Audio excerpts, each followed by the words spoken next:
Hello दोस्तों, नमस्कार। मैं अपने YouTube चैनल एस राज क्लासेज भंगिया पर स्वागत करता हूं।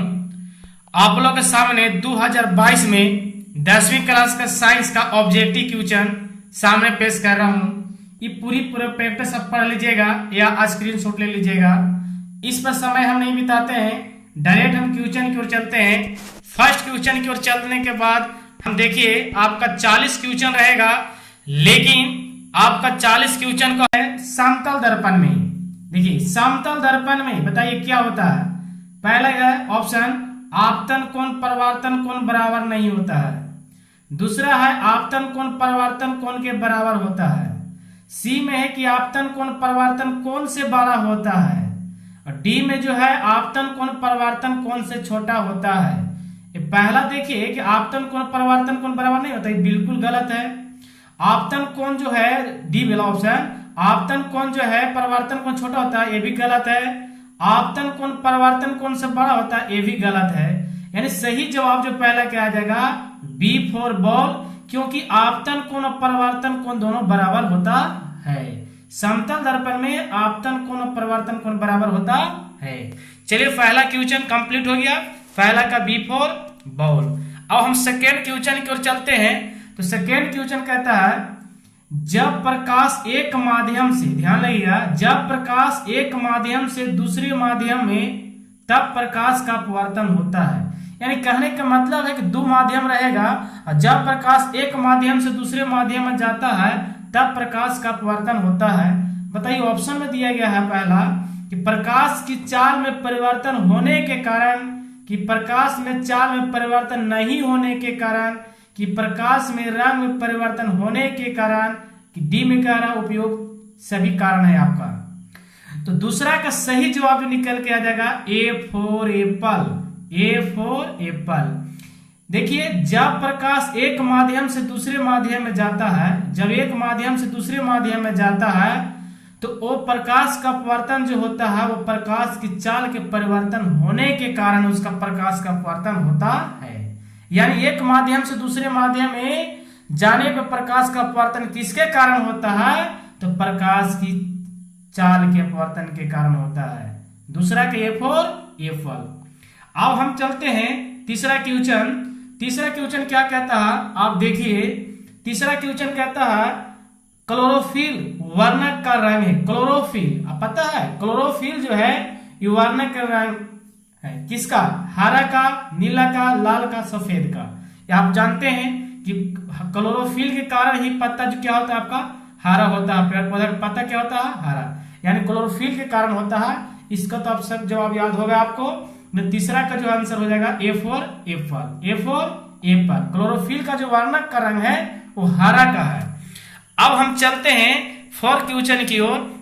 तो फोर क्वेश्चन क्या कहता है, फोर क्वेश्चन है कि रक्त में आयरन की कमी से होने वाला रोग। देखिए आपको अगर शरीर में रक्त के आयरन की कमी से होने वाला रोग कौन सा, एक टीबी है कि मधुमेह है, एनीमिया है कि रक्तचाप है, तो आपको बता देते हैं कि रक्त में आयरन की कमी से होने वाला जो रोग है वो आपको है आपका एनीमिया। यानी चौथा का आपका C for cat, C for cat. रक्त में आयरन की कमी हो जाएगा तो आपका जो बीमारी होगा आपका एनीमिया होगा। क्या होगा, एनीमिया होगा। चलिए अब हम चलते हैं पांचवा क्वेश्चन की ओर। पांचवा क्वेश्चन क्या कहता है, स्वपोषी भोजन के लिए आवश्यक है। स्वपोषी जानते ना है, स्वपोषी जो जीव अपना भोजन स्वयं बनाते हैं स्वपोषी, जो जीव दूसरे पर नहीं हो जो परपोषी, एग्जाम करते हैं कि स्वपोषी भोजन के लिए आवश्यक है। मतलब क्या है स्वपोषी भोजन के लिए आवश्यक, क्लोरोफिल, सूर्य का प्रकाश, H2CO, इनमें से सभी।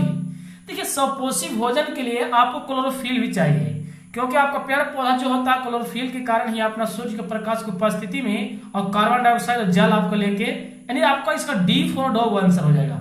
पांचवा का सभी आपको चाहिए स्वपोषी भोजन के लिए, क्लोरोफिल, सूर्य का प्रकाश, कार्बन डाइऑक्साइड, H2 जो बोलते हैं, और इनमें से सभी ऑप्शन है। कहने का मतलब है कि इसमें से तीनों के तीनों ऑप्शन आपको जरूरी है स्वपोषी पौधे के लिए। ऑप्शन के अनुसार आपका डी फॉर डॉग होता है। पंचवा का हो जाएगा डी फॉर डॉग। अब हम छठा क्वेश्चन देखिए। क्वेश्चन अगर बताने में वीडियो बड़ा होगा तो आप देखिए आए हैं हमारे चैनल पर, तो अब आए हैं आपको समझ में ही नहीं आएगा तो हमारे चैनल पर वीडियो क्यों देखिएगा। वीडियो बड़ा होगा, घबराइएगा मत, लेकिन आप समझ के जाइएगा कि अगर मेरे वीडियो में 10 क्वेश्चन है और 10 क्वेश्चन आपने देख लिया तो 10 क्वेश्चन को याद रखना तो रखना है। छठा क्वेश्चन क्या कहता है, निम्न में से कौन सा पदार्थ लेंस बनाने के लिए प्रयुक्त नहीं किया जाता। देखिए क्वेश्चन कितना हो आप इस वीडियो पढ़िएगा, लेकिन आराम से पढ़िएगा। निम्न में से कौन सा पादप है ना, पदार्थ है, माफ कीजिएगा, पदार्थ है, निम्न में से कौन सा पदार्थ लेंस बनाने के लिए प्रयुक्त नहीं, ये ऑप्शन है ना, नहीं, ये छूट जाता है कभी कभी, कोई बच्चा लोग स्टूडेंट होते हैं छोड़ देते हैं, तो नहीं किया जाता है, यानी एकरा में से सब किया जाता है, लेकिन एकरा में से एक चीज है जो नहीं किया जाता है।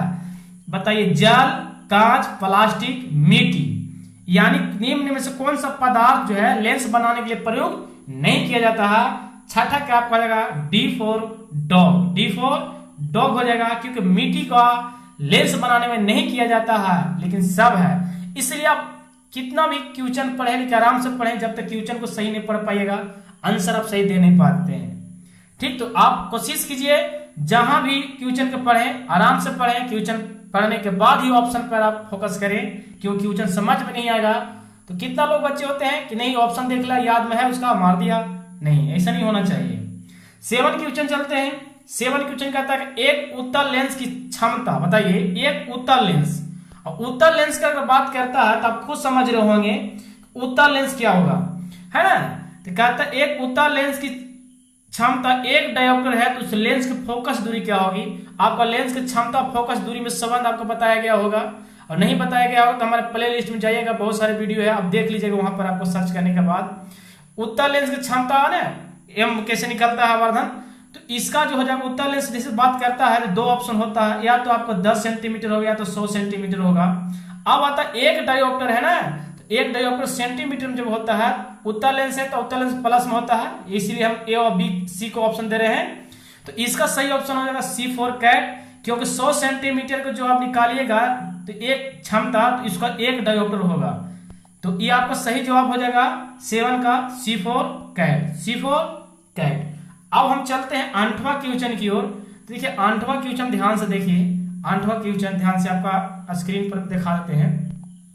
कहता किसी गोलीय दर्पण तथा किसी पतले गोलीय दोनों के फोकस दूरी -25 सेंटीमीटर है, दर्पण का लेंस संभवतः है।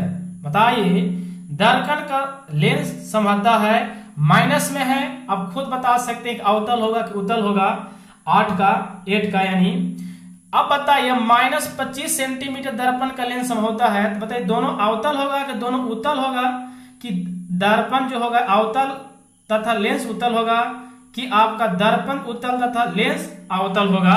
तो 8वां के क्या होगा, आप ध्यान लगाइएगा, दोनों के दोनों जो होगा अवतल होगा, क्योंकि माइनस में दिया गया है ना, इसलिए आपका ए फॉर एप्पल 8वां का सही जवाब निकल कर जाएगा ए फॉर एप्पल। इसका 15 सेंटीमीटर से नहीं पकड़िए, इलाप संभवतः आपको ऑप्शन से पता चल रहा है कि आपका इसमें पूछ रहा है लेंस के बारे में, तो माइनस में लगा हुआ है, तो इसका मतलब हो गया कि दोनों के दोनों जो होगा आपका अवतल होगा, यानी ए फॉर एप्पल। 8वां कौन आंसर हो जाएगा, ए फॉर एप्पल। अब हम 9 क्वेश्चन की ओर चलते हैं, ध्यान लगाइएगा। 9 क्वेश्चन मजेदार है, ये क्वेश्चन अक्सर पूछता रहता है। सामान्य नेत्र की दूर बिंदु, ध्यान लगेगा, सामान्य नेत्र के दूर बिंदु, इसमें 25 सेंटीमीटर, सॉरी माफ कीजिएगा 25 मीटर, बी में 25 सेंटीमीटर, सी में 25 मिलीमीटर, और डी में जो अनंत है। एक बात याद रखिएगा, जब दूर के बात करेगा ना, दूर के बात करेगा तो आपका सही लिखिएगा अनंत, और अगर नजदीक के बात करेगा तो 25। अब दिमाग ही रखना है 25 क्या होना चाहिए, सेंटीमीटर के मीटर, तो सेंटीमीटर होना चाहिए। इसलिए पूछा है सामान्य नेत्र की दूर बिंदु, और दूर बिंदु पूछ दिया तो आपका डी होना चाहिए, कि दूर बिंदु जो होगा अनंत, और न्यूनतम दूरी बोलेगा तो न्यूनतम बिंदु आपका 25 सेंटीमीटर होगा। इसलिए 9 का डी फॉर डॉग होता है अनंत, क्योंकि दूर पूछा है, निकटतम नहीं पूछा है। अब हम 10 लेकर आते हैं आपको नजर के सामने, है ना। इस वीडियो में इतना ही रहेगा आपका 10 क्वेश्चन, है ना, फिर कल आपको शाम का वीडियो मिल जाएगा, तो इसमें 10 ही रहेगा। और 10 जो है आपका क्वेश्चन, देखिए क्या कहता है, 10 कह रहा है जो नेत्र निकट वस्तु को साफ नहीं देख सकता। कहने का मतलब है जो आपकी आंख जो होगा निकट की वस्तुओं को साफ नहीं देख सकता, उस नेत्र में होता है दूरदृष्टि दोष, निकट दृष्टि दोष, जरा दृष्टि दोष, वर्णनता। आपको पता है दोष पढ़े होंगे, सबका परिभाषा भी याद होगा। तो इसका सही जवाब हो जाएगा दूरदृष्टि दोष, क्योंकि परिभाषा जो होता है उल्टा होता है। यानी दूरदृष्टि दोष कैसे होगा, आप ध्यान लगाइए। आप परिभाषा दिया गया होगा, यानी निकट की वस्तुओं साफ नहीं दिखाई देता है, दूर की वस्तुओं साफ दिखाई देता है, तो दूरदृष्टि दोष। और अगर नजदीक वाला दिखाई देता है और दूर वाला नहीं दिखाई देता है तो निकट दृष्टि दोष। यानी सीधा बात, जहां का दिखाई देता है ना वही दोष होता है। देखिए निकट की वस्तु साफ नहीं देख सकता है, यानी दूर वाला देख सकता है, इसी को हम लोग दूरदृष्टि दोष कहते हैं। 10वां का जो हो जाएगा आपका A4 आपका एप्पल। नाम और जो परिभाषा एक दूसरे का उल्टा है, इसलिए इस वीडियो में आपका इतना ही रहता है। नेक्स्ट आपका वीडियो मिलेगा। वीडियो को डिस्क्रिप्शन में बहुत सारे आपका प्ले लिस्ट का लिंक डाल देंगे और व्हाट्सएप ग्रुप का लिंक दे देंगे, वहां से ज्वाइन हो जाइएगा और अपने दोस्तों के पास शेयर कर दीजिएगा। और अगर हमारे चैनल पर नए हैं तो सब्सक्राइब भी कर लीजिएगा। थैंक यू सो मच, धन्यवाद।